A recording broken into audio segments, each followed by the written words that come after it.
Hello, my name is Alexi. I would like to make a video where I gonna review the word um, basic basics of Biblical Greek vocabulary cards by William Mounce. And interesting things that I also have tutors online with whom I take lessons, and interesting things that I went through pretty much whole of his cards. I think I kind of miscount, but it's actually 1,000 even, but I miscounted to 1,002. So interesting things that this biggest pile right there, it's 683 words, the same as in the modern Greek as Kini Greek. By the way, it's not Kune, however, Erasmus mispronunciation, people trying to pronounce it's Kini, Common Greek, Kini Greek. So you have uh, 683 out of 1,000, which is almost 70%. Then you have the second pile right there, which is what's the name? 187. It's Kini Greek right there, this one right there, and it appears 100 out of 1,000, it's 187 Kini or common words that you have to study, and most of the Greeks would not know unless they have been forced to study or they have been studying it. However, most of the Greeks are forced in high school at least study for 2 years. Some studied for 6 years. Some studied all their life. If the family is fully dedicated to Orthodox uh, false Christianity, I would say. Then you have this pile right there, which is 87 words, 97 words out of 1,000, so it's about almost 10%, which is similar to modern Greek. It's not the same, but it is similar. Um, I'll give you example like um, here we go. So found in modern Greek would be vrisko. I found, but evrisko, like evrisko in Kini Greek, but uh, vrisko would be in modern Greek. I found. So vrisko modern and evrisko in Kini. So interesting. And then you have a pile of what's some names, which is really like uh, they stay the same, both Roman, Hebrew, Aramaic, and Greek names. 30 names, all places. And then you have just 5 words total that change the meanings. That if you say it, for example, um, anerio in Kini or Common Greek, right now it would be I cancel. Instead of I destroy, now it's I cancel. So like uh, you can say I killed the program or I canceled the program. Uh, so it's only 5 of them. And what I wanted to say is that sad to say, but I noticed that many Bible colleges overcharge tons of money, where in reality you can learn first, I would say, modern Greek, just let's just say for free at Duolingo. Like just download the app called Duolingo on your phone, iPhone or Android, whatever. Then let's just say if you actually dedicated to showing some improvements, um, download Pimsleur, another app. If you driving a lot, let's just say if you drive at least 30 minutes to a destination, let's just say to work or to a gym, and right before it, pump put some Pimsleur on where you can learn Greek. So let's just say Duolingo, you're doing like, let's just say 10, 20 minutes a day, and then Pimsleur, let's just say 3 times a week. Let's be realistic. If you do it every day, 5 times a day, driving to work, let's just say it's great. So it's almost like 1 hour of studying it. And I would also add to it Preply if you have money, where actually many tutors they do know ancient Greek. So for $10 an hour, you can get a tutor from Greece, whereas they can teach you both modern Greek and Kini Greek. You can get like a trial lesson first and find out if they know Kini Greek very well or not.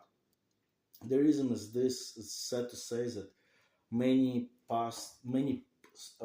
church leaders want to become a pastors or Bible teachers or whatever, but how many people of God would like to become translators, where they could translate from Kini Greek and Hebrew and a little bit from Aramaic? Let's just say have like two people who are truly saved from, let's just say Bangladesh. I'm not sure if they do have they do or do not have the Bible in their translation, but let's just say in Bangladesh they would not, and they would just translate from like in Wycliffe translation. Sometimes they translate from English into whatever language it needs to be translated. So let's just say you have two saved people. One would study Greek, other one is Hebrew, and they would actually able to translate um, from biblical languages into their language. They would not just translate from English into their language, but they actually would study biblical languages. And I have been studying Greek for about, I would say, 3 years, maybe almost four. But I switched from just studying Kini or Biblical Greek to the modern Greek first because of this. Because many words that are in the New Testament actually is still used in modern Greek vocabulary. So I would recommend download Duolingo first, see if you actually doing this program, let's just say for a month, and try Pimsleur.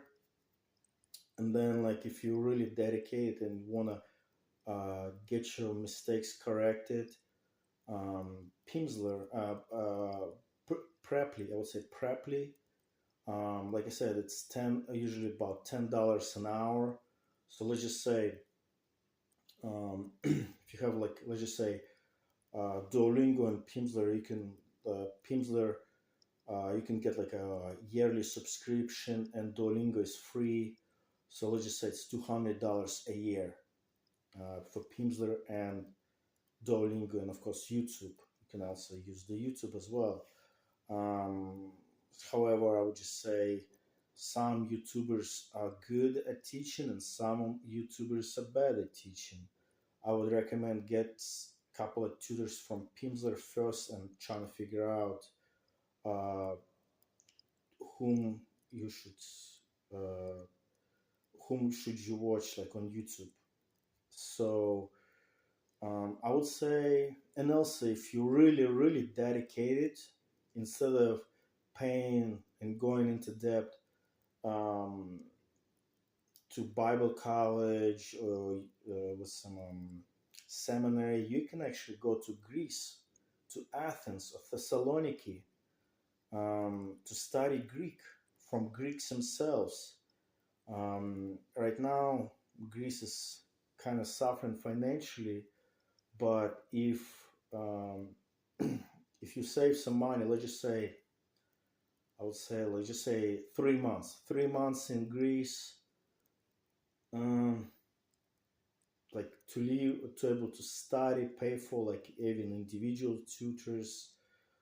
I would just say save like $5,000 for 3 months, where you can with some study Greek, sign up for the classes, with some, and then, of course, if you have like online business, that would be perfect. But sad to say, um, it's not popular. Let's be honest, it's not popular to say, hey, how many times like pastors would say, encourage, hey guys, there's still plenty of work to do. There's still, I forgot, it was like 40% of population of the world do not have translation in their own language. And because I know some Americans think that, oh, you know what, who cares, they can learn English or something like that.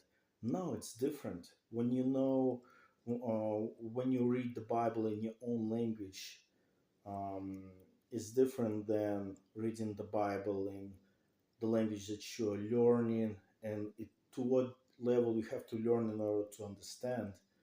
Um, just like understand with some of what uh, prophets, what the Son of God, Jesus Christ, spoke, what apostles spoke.